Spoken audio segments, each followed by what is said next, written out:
Doctor గారు, శీఘ్రస్ఖలనం నరాల వీక్నెస్సా? శీఘ్రస్ఖలనం కాకుండా నిరోధించుకోవడం ఎలా? శీఘ్రస్ఖలనం నరాల వీక్నెస్ కాదు, అది ఏ జబ్బు కాదు. అది ముందు గుర్తుంచుకోండి. చాలామంది ఏమనుకుంటారంటే నరాల పటుత్వం లేకపోవడం వల్ల శీఘ్రస్ఖలనం అవుతుంది అనుకుంటారు. చాలా కామన్ ఇది. అసలు అది ఏ రకమైన జబ్బు కాదు. శీఘ్రస్ఖలనం జబ్బు ఏదైనానండి మనసుని కంట్రోల్ చేసుకోవడం బట్టి ఉంటుంది. శీఘ్రస్ఖలనం కాకుండా ఏం కావాలి? మనసుని నిగ్రహించుకోవడం కావాలి. నిగ్రహించుకోవడం అంటే కంట్రోల్ చేసుకోవడం. ఎలా కంట్రోల్ చేసుకోండి చూడండి.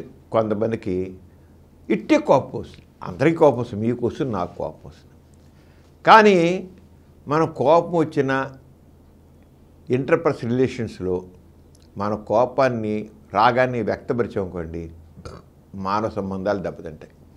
అంటే మనకి వాళ్ళకి మధ్య ఉండండి ఆ స్నేహం కానండి, అనుబంధం కానండి. అంచేత ఎదుటి వ్యక్తి మీద కోపం వచ్చినా సరే మనం అణుచుకుంటాం కదా, కంట్రోల్ చేసుకుంటాం. కంట్రోల్ చేసుకుని మామూలుగా ఉంటాం. మామూలుగా ఉంటే మామూలుగా ఉంటుంది, మామూలుగా జరగాల్సిన పనులు జరుగుతూ ఉంటాయి. అక్కడ ఏం చేసినా ఏంటైంది? కోపాన్ని నిగ్రహించుకున్నాం. అలాగే కొన్ని సందర్భాల్లో మనకు ఏదైనా జరిగితే పిచ్చి నవ్వు వస్తుంది. ఎవరన్నా పడ్డారనుకోండి, జారి పడ్డారనుకోండి, పడితే సడన్గా నవ్వు వస్తుంది, కొంచెం పక్కుమని నవ్వేస్తారు.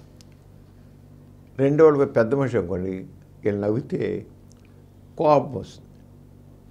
నేను పడితే వచ్చి లేపాల్సిన పోయి పక్కుని నవ్వుతుందా అని అమ్మాయి మీదో అబ్బాయి మీదో కోపం వస్తుంది. అంతే కదా, ఎడమడి తిడతారు. ఏంటా నవ్వు, ఆ మాత్రం లేపలేవా? వీళ్ళు నిగ్రహించుకోలేపారు కోపాన్ని. నవ్వుని కోపాన్నించుకోలేరు, నిగ్రహించుకోలేపారు. కానీ అటు ఏం చేయాలి? నవ్వు వచ్చిన ఆపుకోవాలి. అంచేత కోపమైనా నవ్వైనా బాధనైనా మనం నిగ్రహించుకుంటాం. చాలా స్థితులు నిగ్రహించుకుంటాం. కావాలి, మానవ సంబంధాల్లో అవన్నీ కావాలి. అదేవిధంగా శీఘ్రస్ఖలనం కూడా. ఒక అమ్మాయిని చూస్తుంటే, లేదా ఒక అమ్మాయితో సెక్స్లో పాల్గొంటే, లేదా భార్యతో సెక్స్లో పాల్గొంటే కామం చెలరేగుతుంది. కామం చెలరేగుతూ ఉంటే దాన్ని నిగ్రహించుకోకపోతే ఏమవుతుంది? కామరైహే పెరుగుతుంది, కామోదరం పెరిగిపోతుంది, వీర్యం పడిపోతుంది. ఎందుకని? ఎప్పుడే కామం పెరిగి బ్రెయిన్కి పెడితే బ్రెయిన్లోంచి ఇంపల్స్ వస్తాయి, సెంట్రల్ నర్వస్ సిస్టమ్ యాక్షన్లోకి వచ్చేస్తుంది, శుక్రకోశాలని నొక్కేస్తుంది, చూసుకుని వీర్యం బయటకు వచ్చేస్తుంది. అంతే, వెరీ సింపుల్ ప్రాసెస్. ఎప్పుడైతే మనం మన కామాన్ని మనసులో కలిగిన కామాన్ని కానీ కామోద్రేకాన్ని కానీ మనం కంట్రోల్ చేసుకోకపోతే మనసు బాగా కోరిక కలిగింది, కామం చెలరేగింది, కామోద్రేకం పెట్టిరిగిపోయింది. అంతే, సెకండ్స్ వీర్యం పడిపోతుంది. ఏం చేయాలి? శీఘ్రస్ఖలనం కాకుండా ఉంటే అన్నీ వీర్యం పడిపోకుండా ఉండాలని చేయాలి. మనసు నిగ్రహించుకోవాలి. ఎంత అమ్మాయి ఎంత సెక్సీగా ఉన్నా, ఎంత అందంగా ఉన్నా, ఆ అమ్మాయిని చూసి ఎంత మనసు పడినా, మనసు మురిసిపోయినా ఆ మనసుని కంట్రోల్ చేసుకుని నిదానంగా కామం పెరుగుతున్నా సరే ముందు నుంచే కంట్రోల్ చేసుకోవాలి, పెరగకుండా.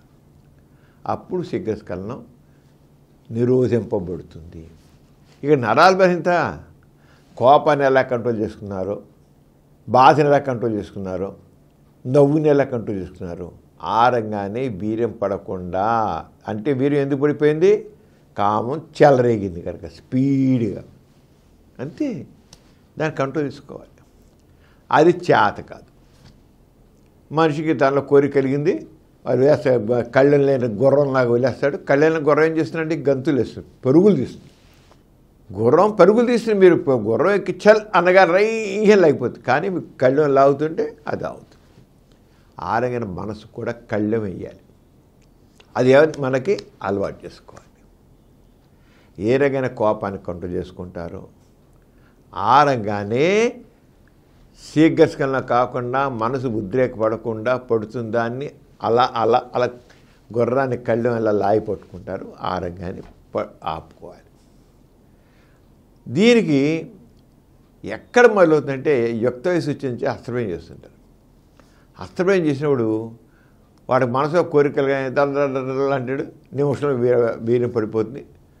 ఆ మామూలు ఏంటంటే అక్కడ ఇంకా అమ్మాయితో సంబంధం లేనిది ఏమవుతుంది, వీర్యం పడిపోతుంది, అయిపోతుంది. వాడికి అందరూ చాలు, వాడి సాటిస్ఫాక్షన్ ఏంటి, వీర్యం పడిపోయింది కనుక తృప్తిగా ఉంటుంది, అమ్మాయ అబ్బా అనుకుంటాడు, చాలా బాగుంది. లేదా థ్రిల్లింగే, క్లైమాక్స్ చాలా బాగుంటుంది కదా, ఆర్గజం సుఖప్రభ చాలా బాగుంటుంది, అమ్మా ఎంత బాగుందో అనుకుంటాడు. అదే అమ్మాయి దగ్గరికి వచ్చేకల్లా తుసుక్కుని వీర్యం పడిపోకండి, చట్టుక్కుని అమ్మాయి చి అంటుంది. మరి అమ్మాయికి లేడీస్ కొద్దిగా మూడ్ రావడం కొద్దిగా టైం పడుతుంది. మగవాడికి వచ్చిన ఫాస్ట్గా లేడీస్ మనసు ఇదే అవుతుంది. కొద్దిమందికి అవుతుంది 6 నిమిషాలనే అయిపోతుంది, కానీ చాలామందికి 3-4 నిమిషాలు పడుతుంది లేడీస్కి ఆ మూడు రావడానికి. అందుకని ఏం కావాలండి, ఫోర్ ప్లే. మనసుని కంట్రోల్ చేసుకుంటూ, ముద్దులు పెట్టుకుంటూ, చనుమలని నోట్లో పెట్టుకుని చప్పరిస్తూ, క్లైటోరిస్ని ప్రేరిస్తూ, జీ స్పాట్ని ప్రేరేపిస్తూ, ఆమెకు మూడు వచ్చిన తర్వాత వీడు నిదానంగా చేస్తే మామూలుగా అయితే 6 నిమిషాలు వీర్యం పడుతుంది. అలాంటిది కాస్త 2 నిమిషాలు 3 నిమిషాలు ఆపుకుంటే ఆడు 3 వచ్చిన తర్వాత 2 నిమిషాలు వీర్యం పడిపోయినా పెద్ద బాధ ఉండదండి. అలా కాకుండా ఈ మహానుభావుడు 6 నిమిషాలు వీర్యం పడిపోయింది అనుకోండి, అప్పుడు కూడా చి అంటుంది అమ్మాయి, అంతే తల కొట్టేసి అయిపోతుంది. అందుకని శీఘ్రస్ఖలనానికి కావాల్సిన ఏంటి, మనసుని అదుపు చేసుకోవడం, అంతే, అంతకనికి ఏం లేదు. అది హస్తప్రయం చేసేవాళ్ళు దానిని నిదానం చేసి వీర్యం పడకుండా 2-3 సార్లు అలా అంటున్నాం, ఆ వీర్యం పడిపోతున్న ఫీలింగ్ రాగానే ఆపుకుంటున్నాం, మళ్ళీ చేస్తున్నాం, వీర్యం పడిపోతుందని సెన్సేషన్ రాగానే ఆపడం. అలాగ చేస్తుంటే ఎప్పుడైతే హస్తప్రయం చేసేవాళ్ళు మొదటి నుంచి వాళ్ళు మనసుని అలాగ అదుపు చేసుకుని కొద్ది 5 నిమిషాలు 10 నిమిషాలు చేస్తే, అప్పుడు పెళ్ళైన తర్వాత కూడా భార్యతో ఉన్నప్పుడు కానీ లేదా అమ్మాయితో కలిసినప్పుడు కానీ చక్కగా చేస్తారు. చాలా సింపుల్ ప్రాసెస్ ఇది. కానీ చేరుగా హస్తప్రయం చేయడం పట్టంటే అయిపోయింది అంతే. ఈ రకంగా మనసులో చేసే టెక్నిక్ని స్టాప్ అండ్ స్టార్ట్ టెక్నిక్ అంటారు. మాస్టర్ జాన్సన్ ఏం చేశారంటే, హస్తప్రయం చేసేవాళ్ళకి మీరు ఇలా చేయండి, సెన్సేషన్ రాగానే ఆపేసేయండి, ఒక 3-4 సెకండ్లు ఆపేసినట్లయితే ఆ ఫీలింగ్ తగ్గుతుంది. మరి అలాగే మీరు సెక్స్లో పాల్గొని కూడా 2 స్ట్రోక్స్ 3 స్ట్రోక్స్ ఇచ్చి ఆ సెన్సేషన్ ఆపండి, ఒక 3-4 సెకండ్లే, నిమిషాలు కాదు, ఆపండి, మళ్ళీ చేయండి, మళ్ళీ సాగుతుంది, మళ్ళీ ఆపండి, అప్పుడు శీఘ్రస్ఖలనం అవ్వకుండా ఉంటుంది అని. ఇది చాలా సింపుల్ టెక్నిక్ అండి, కానీ మనసుని అదుపు చేసుకునే వాళ్ళకి చాలా డిఫికల్ట్ అయిన విషయం. అందుకే ఈ రోజులు ఏంటంటే శీఘ్రస్ఖలనం కంట్రోల్కి కొద్దిగా మనసుకు కూడా కొద్దిగా స్పీడ్ లేకుండా ఉండడం కోసం డాపాక్సిటిన్ అనే ట్యాబ్లెట్స్ వచ్చాయి. ఈ డాపాక్సిటిన్ ట్యాబ్లెట్స్ 30 mg 60 mg అని ఉంటాయి. 30 mg ట్యాబ్లెట్స్ ముందు ట్రై చేయొచ్చు. 30 mg సెక్స్లో పాల్గొనడానికి 2-3 గంటల ముందు వెళ్ళేసుకోవడం. 2-3 గంటల ముందు వేసుకున్నట్టయితే ఆ ఫీలింగ్ని కొద్దిగా అదుపు చేస్తుంది, కొద్దిగా ఆ ఎమోషన్ ఆ స్పీడ్ని కంట్రోల్ చేస్తాం. కంట్రోల్ చేసి అలా చేస్తున్నది. ఒకవేళ 30 mgకి రిజల్ట్ కనబడినప్పుడు 60 mg ట్యాబ్లెట్స్ వేసుకోవచ్చు. 30 mg లేదా 60 mg, ముందు 30 mg వాడు చూసేది బాగుంటుంది, పడితే 60 mg చేసుకోవాలి. అసలు బిళ్ళల దాకా ఎందుకండి, మనసును అదుపు చేసుకుంటే సింపుల్ టెక్నిక్. పెళ్ళి కాకుండానే అందరూ హస్తప్రయం చేస్తారు కదా, హస్తప్రయం చేసేటప్పుడు ఇది కాదు బుర్రలో పెట్టుకోండి. శీఘ్రస్ఖలనం సమస్య అదుపు చేసుకోవాలని తెలుసుకుని బుర్రలో పెట్టుకుంటే అప్పుడు బుర్రలోకి రాదు. ఈ శీఘ్రస్ఖలనం అనే సమస్య మామూలుగా హస్తప్రయం చేసే వాళ్ళకి రాదు, మనసులోకి అమ్మాయితో కలిసేవాడు గుర్తొస్తుంది శీఘ్రస్ఖలనం సమస్య అనేది. కానీ హస్తప్రయం చేసేవాడు ప్రాక్టీస్ చేస్తే ఇది లేకుండా. అంతేగాని మందులు వద్దు, ఏం వద్దు, మనసుని నిగ్రహించుకోవడం నేర్చుకోండి, శీఘ్రస్ఖలనం సమస్యని అధిగమించడం తెలుస్తుంది. అర్థమైందా?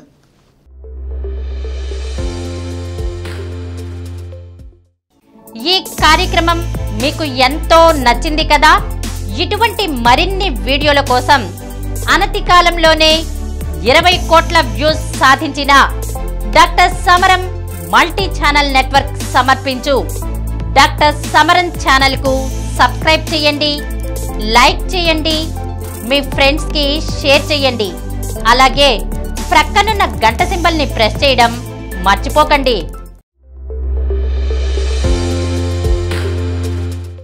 Please download Samaram multi-channel app and watch your favorite channels from your mobile. App available on Google Play Store and subscribe to the channels.